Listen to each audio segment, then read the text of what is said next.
My name is Audrey. I'm 32 years old. The night my family laughed about my grandmother's life is burned into my memory like a scar that never fades. It was my cousin Elena's engagement dinner. One of those polished, expensive evenings where everyone pretends they've always had money. Crystal glasses clinked, soft piano music floated through the air, and every conversation sounded like a competition disguised as small talk. I remember sitting there quiet, watching my aunts compare jewelry, my uncles debate investments, my cousins scroll through pictures of their luxury vacations. And then somehow the conversation turned to my grandmother. If you truly love and appreciate your parents, take just 1 second to subscribe to this channel. It means a lot to us. And before you go, tell me in the comments, which country are you watching from? My grandma was an army nurse, I said, without thinking too much about it. I wasn't trying to impress anyone. I just wanted to say something real in a room full of fake. There was a pause. Then my aunt gave a small, dismissive smile. Army nurse? Really? No medals? No records? Nothing special. Another voice joined in, laughing lightly. Sounds like one of those stories people make up to feel better. I felt my chest tighten, but I didn't say anything. One of my cousins leaned back in his chair, swirling his drink. So she served but ended up poor. That's kind of sad, isn't it? And then someone said it. The line that stayed with me. My grandma was an army nurse. No medals, no records. She lived poor, died the same way. They repeated it like it was a joke, like it was a punchline. Laughter followed. Not loud, not cruel in an obvious way, but enough. Enough to make it clear what they thought of her, what they thought of me. I stared down at my plate, my hands clenched under the table. They didn't know her.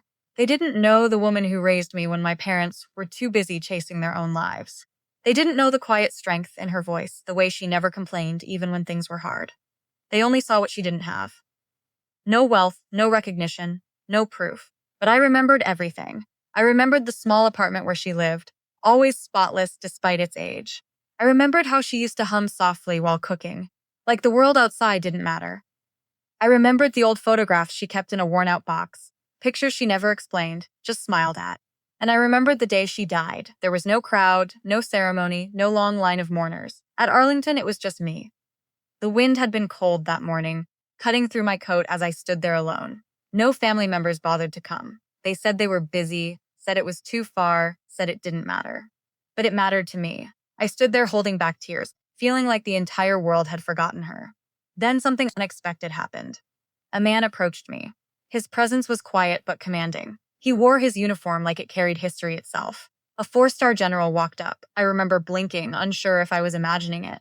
He looked at me, really looked at me, and then he did something that caught me completely off guard. He shook my hand. There was respect in his eyes. Real respect, the kind I hadn't seen all day. He said, "Fly to Geneva." I didn't understand. He leaned in slightly, his voice lowering just enough to feel personal. "Give them your grandmother's name, they'll understand." And then he stepped back, gave me a nod, and walked away like nothing had happened. I stood there frozen, my heart racing. Geneva? What was in Geneva? Why my grandmother's name? I looked down at the grave again, at the simple marker that didn't say nearly enough about who she was. For a moment, everything felt heavier. Her silence, her past, all the things she never told me. That night at the engagement dinner, while my family laughed, I finally realized something. They thought they knew the whole story. They thought her life was small. But deep down, I knew they were missing something. I didn't sleep that night. The words kept echoing in my head. Fly to Geneva, give them your grandmother's name, they'll understand. By morning, I had already made the decision. I booked the flight without telling anyone. Not my family, not my friends, no one. Geneva felt different the moment I landed. Quiet, precise, like a place where secrets could exist in plain sight. I followed the only clue I had, a name, her name. The address I found after hours of digging led me to a private institution. Nothing flashy, just a clean, modern building with security that felt deliberate, controlled, like they knew exactly who belonged and who didn't. I walked up to the front desk, my hands slightly trembling. "Hello," I said. "I was told to come here. I need to give you a name." The receptionist looked at me politely, but without much interest. "And that name is," I hesitated for just a second. Then I said it. "My grandmother." The change was instant. Her expression didn't just shift, it froze. Not confusion, not curiosity, recognition. She picked up the phone without another word, speaking quietly in a language I didn't understand. Within seconds, 2 men appeared from a hallway behind her. "Please come with us," one of them said. No explanation, just certainty. My heart pounded as I followed them through a series of secured doors, each one clicking shut behind me. Finally, we entered a private office.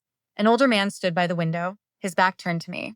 The moment he heard the door close, he turned around slowly, and the second he saw me, his expression softened.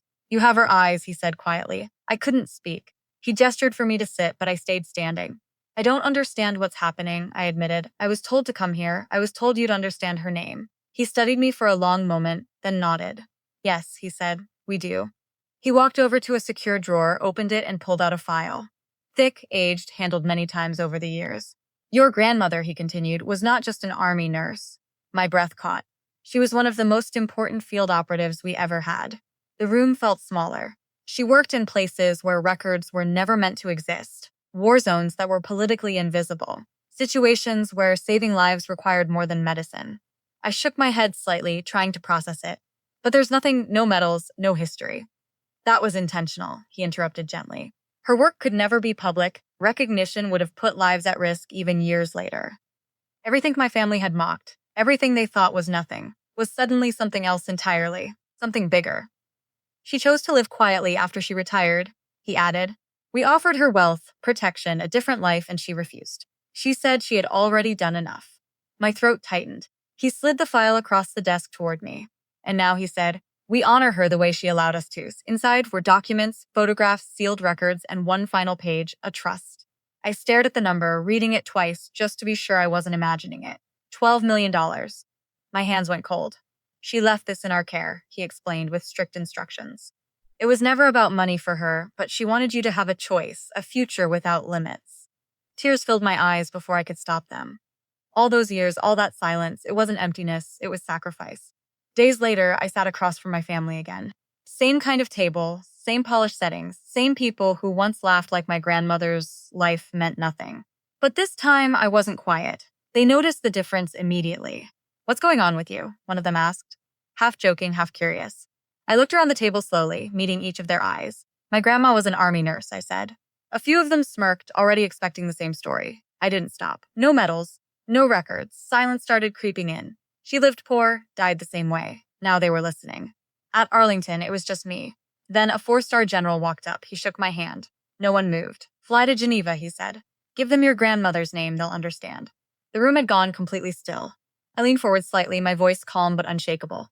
They understood. I let that sit for a moment. Then I added, "And so will you."